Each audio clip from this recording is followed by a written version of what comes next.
Also new tonight, the Washington Department of Corrections, which operates 12 prisons across the state, is pledging to cut down on the use of solitary confinement. KREM 2's Kyle Simchuk explains why and how soon the changes could happen. Kyle?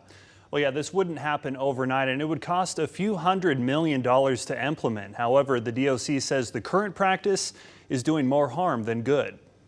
When I first came in, I started hearing voices.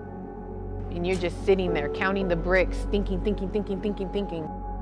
It starts out slow, but then, as the boredom sets in and the monotony sets in, then they just start losing it. Those are the voices of former state prisoners who know exactly what it's like to be locked in solitary confinement. It tears you apart, and if you're not strong, it will actually destroy you. They're included in a new video put out by the State Department of Corrections, which is pledging to reduce the use of solitary confinement by 90% over the next 5 years. The time for change is clearly at our doorstep. A snapshot on January 1st of this year showed 5% of state prisoners were living in solitary confinement.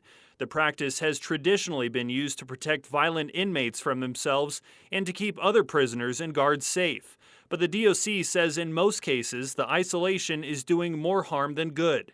Inmates without human contact for 23 hours each day become even more aggressive and can develop mental health issues which last long after their release back into society, according to DOC. The Department of Corrections says it also wants to set a national standard, giving every prisoner at least 4 hours of out-of-cell time per day. Solitary confinement would still be an option for the most violent prisoners and high-profile inmates who could be targeted if released into the general population.